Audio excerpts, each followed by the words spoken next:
Is a secret society about to split up the Good Hair crew? Let's break down Season 3, Episode 9 of Andy Mack and find out just what happened.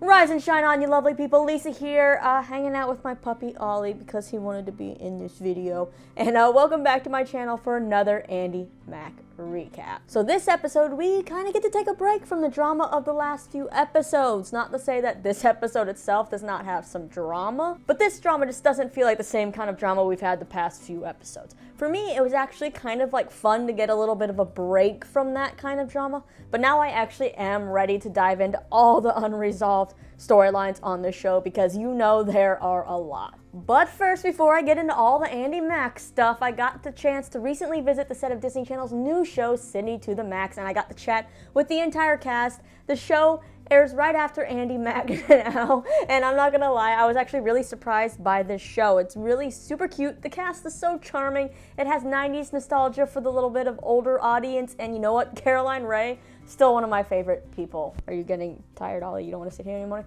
Anyways, you can see those interviews down. There's a link in the description. Now I'm done rambling about that. Let's get back to Andy Mack and find out just what happened in this episode, Ollie. What happened in this episode? Whee! First up, we have Bex and Cece wedding dress shopping. So when Bex sees just how fine Bowie's looking in his tux, and not only is it just a tux, it's his dad's wedding tux. So it has sentimental value because we know that he did lose his dad. So seeing Bowie walk around in his tux, Bex realizes, oh crap, she hasn't even started to look for a wedding dress yet. So she goes over to Cece and thinks it'd be sweet to wear Cece's wedding dress, but you see there's a problem. Bex ended up stealing all the tall Asian jeans from people like me, so yeah, you can tell there's a height difference between her and Cece, and she is not fitting into Cece's dress. So they start browsing online, but that gets exhausting, so then they decide to go to the actual store for wedding dresses, and then that gets exhausting as they try on hundreds of dresses until they finally find one. And guess what? It's also 25% off, and you know Cece, she likes to sale, so they're like, this is the dress. And then they realize, oh crap, we didn't include Andy in this whole dress shopping thing. She's gonna be so mad she was left out.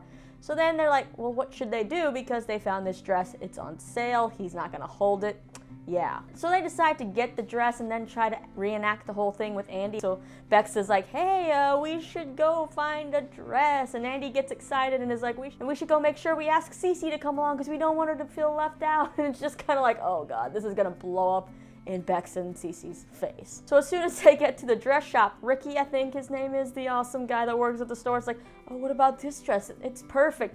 And of course, Cece and Bex are like, yeah, that dress is perfect, and all this because it's the dress they picked out the previous time. And Andy's like, it's so nice, so let's just put it in the maybe pile. And of course, this causes the truth to come out about the dress and the dress shopping, and Andy, of course, feels betrayed. So they end up leaving the store without a dress, and then they're wondering if they're ever going to find a dress that all three of them like, which is interesting because it really shouldn't not only matter to Bex. Anyway, then like something, well, straight out of a Disney movie, of course. Well, this is Disney, so it makes sense. The perfect dress appears in the window of an antique store. Ding. Ding ding. Now, what's up with this whole secret society thing? Well, we have Jonah telling Buffy, Andy, and Cyrus that there's a secret society, but of course it's a secret society and he can't tell them anything about it, but that one of them will be invited to join, and they'll just get an invitation that only says, will you? So the other three decide, okay, the secret society, if they're not gonna take all of us, we're gonna say no. And well, Cyrus, he doesn't even think he's gonna be asked in the first place, but what do you know, he's the one who gets the invite in his locker.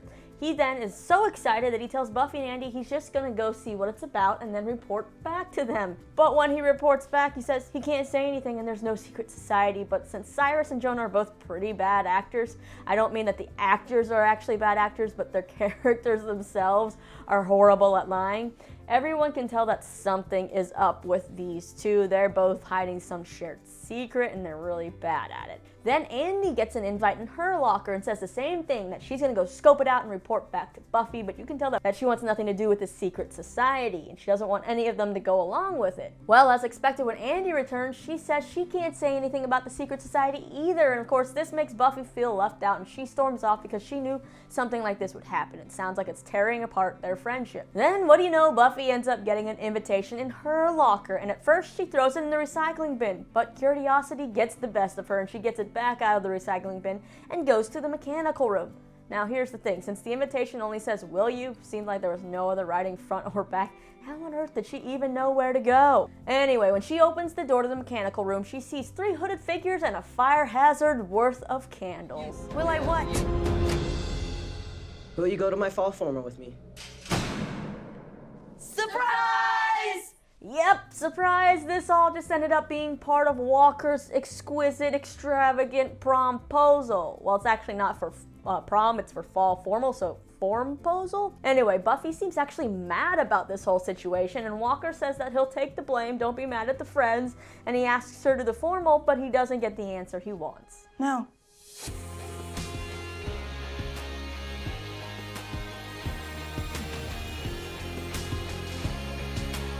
Okay, so what is up with Buffy here? Last episode, she seemed so into Walker still, and then this episode, it's a 180, and he's like, no.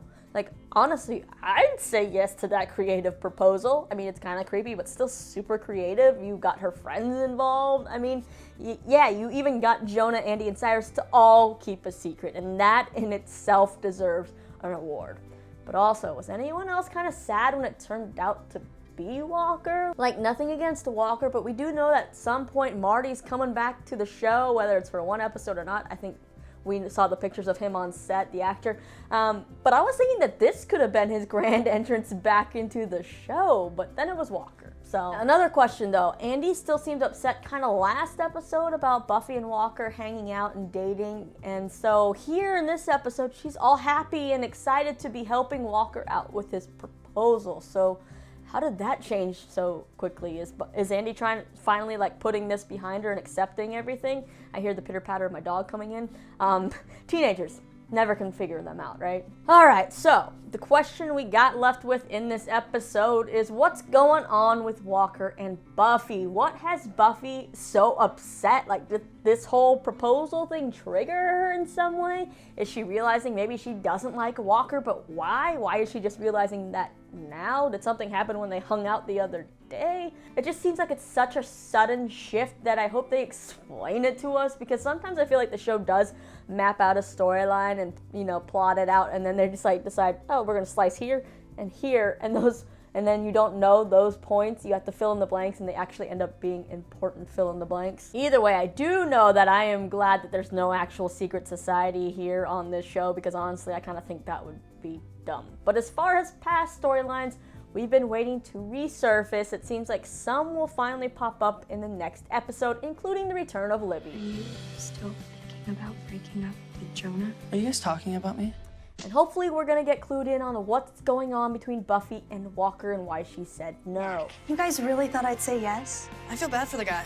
His heart was in the right place. And you still really like him, right? If you really want this relationship to end, you need to tell him in person. But the storyline I'm excited for, watching Amber help Cyrus dance. What are you doing here? I'm supposed to come up with an original dance for my choreography final and perform it in front of the class. I'll be your tutor. Really? You do that? Why not? Yeah, I feel like the whole storyline about Cyrus getting out of, physical education, PE or whatever, and joining dance got put on the back burner.